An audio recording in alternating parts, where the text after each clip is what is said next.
O abrigo no professor. Joana bem se lembrava, dias antes de casar, procurara o professor. Subitamente precisara encontrá-lo, senti-lo firme e frio antes de ir embora, porque de algum modo parecia-lhe estar traindo toda a sua vida passada com o casamento. Queria rever o professor, sentir seu apoio, e quando lhe surgiu a ideia de visitá-lo, acalmara-se aliviada. Ele haveria de lhe dar a palavra justa. Que palavra? Nada, respondia-se misteriosamente, querendo, numa repentina vontade de fé e de boa espera, guardar-se para ouvi-lo completamente nova, sem ter sequer uma ideia do que ia ganhar. Um dia já lhe sucedera isso, quando pela primeira vez se preparava para o circo em Pequena. Teve os melhores momentos aprontando-se para ele, e quando se aproximou do largo campo onde branquejava o barracão redondo e imenso, como uma dessas cúpulas que escondem até certo instante o melhor prato da mesa, quando se aproximou na mão da criada, sentiu medo e angústia e alegria trêmula no coração. Queria voltar, fugir. No momento em que a criada lhe disse: seu pai deu dinheiro para pipocas. Então Joana olhou estupefata para as coisas, sob a tarde cheia de sol, como se elas estivessem loucas. Sabia que o professor adoecera, que fora abandonado pela mulher, mas apesar de envelhecido, encontrara o mais gordo, o olhar brilhante. Também temera a princípio que a única cena em comum, quando fugira assustada para a puberdade, dificultasse a visita, deixasse-os em mal-estar, naquela mesma sala estranha e sonsa onde agora a poeira vencera o brilho. O professor recebera com o ar sereno e distraído, com as olheiras escuras, parecia uma fotografia antiga. Fazia perguntas a Joana e mal ela iniciava a resposta, ele deixava de ouvir como, enfim, desobrigado. Várias vezes se interrompia, a atenção voltada para o relógio e para a mesinha dos remédios. Ela olhava ao redor e a meia escuridão era úmida e ofegante. O professor parecia um grande gato castrado reinando num porão. Agora pode abrir as janelas, dissera ele. Você sabe, um pouco de escuridão e depois bastante ar. Todo o organismo se beneficia, recebe vida. É como uma criança mal cuidada. Quando recebe tudo, de repente reage, refloresce, mais do que as outras às vezes. Joana escancarara as janelas e as portas e o ar frio entrara numa rajada triunfante. Um pouco de sol vinha pela porta atrás dele. O professor alargara a gola do pijama, expusera-se ao vento. É assim, declarara. Olhando, Joana descobria que ele era apenas um velho gordo ao sol. Os ralos cabelos sem resistir à brisa, o grande corpo largado sobre a cadeira, e o sorriso, meu Deus, um sorriso. Quando haviam soado 3 horas, repentinamente agitara-se, parara no meio da frase e os gestos medidos, o rosto ávido e grave, contara 20 gotas de um frasco para um cálice de água. Levantara-o à altura dos olhos, observando, os lábios apertados, inteiramente absorvido.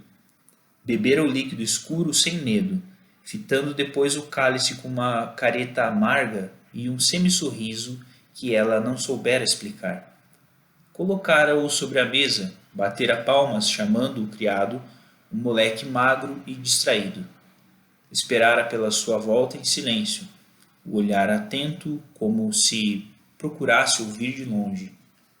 Só quando recebera o copinho lavado, após bem examiná-lo e emborcá-lo sobre um pires, tivera um leve suspiro. Bem, de que estávamos falando? Ela continuava sem atentar às próprias palavras, observando-o. Nenhum traço no rosto do homem marcava o abandono de sua mulher. Fugitivamente revia aquela figura quase sempre muda, de rosto impassível e soberano, que ela temera e odiara. E, apesar da repulsa que a outra ainda lhe inspirava, numa reminiscência, Joana descobrira surpresa que não só então, mas talvez sempre, se sentira unida a ela, como se ambas tivessem algo secreto e mal em comum. Nada na fisionomia dele denunciava a partida da esposa. Havia mesmo em sua atitude e em seu olhar uma tranquilidade como que finalmente adquirida, um repouso que Joana nunca lhe tinha notado antes. Perscrutava-o, quase angustiada, como as águas engrossadas pela chuva e cuja profundidade fosse agora impossível de avaliar. Viera ouvi-lo, sentir sua lucidez como um ponto fixo. A tortura de um homem forte é maior que a de um doente, experimentara fazê-lo falar. Ele mal erguera os olhos. Sua frase flutuava no ar, tola e tímida. Vou continuar. É exatamente de minha natureza nunca me sentir ridícula. Eu me aventuro sempre, entro em todos os palcos. Otávio, pelo contrário, com uma estética tão frágil que basta um riso mais agudo para quebrá-la e torná-la miserável. Ele me ouviria agora inquieto ou se não sorrindo.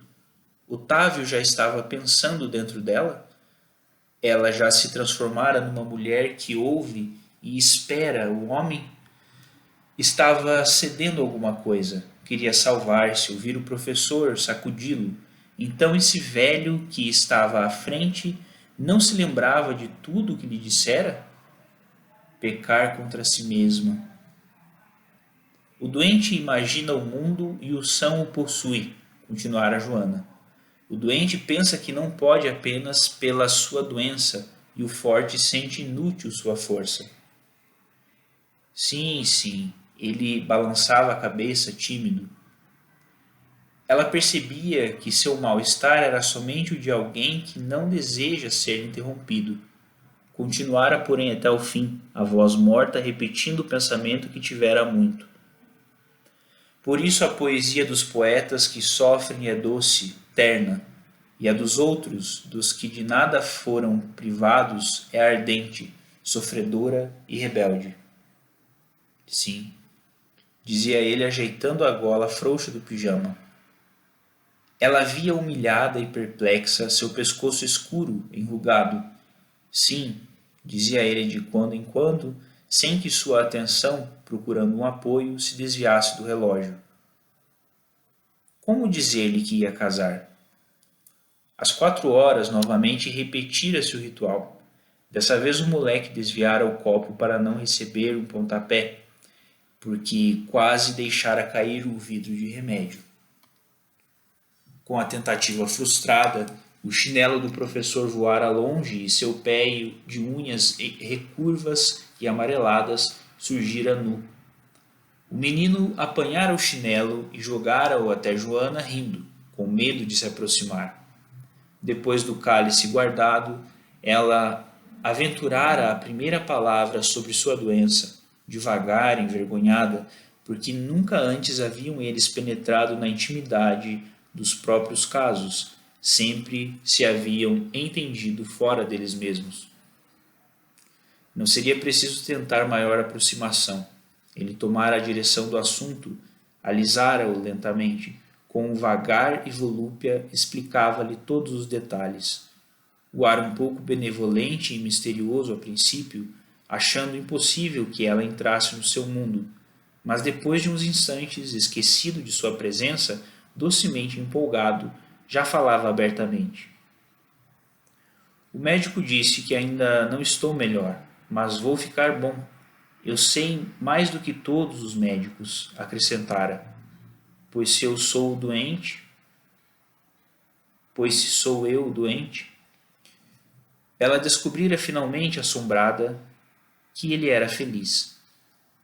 Aproximavam-se as 5 horas. Sentia que ele ansiava por sua partida, mas não o deixaria assim. Ainda tentou empurrar-se. Olhara-o bem nos olhos, cruelmente.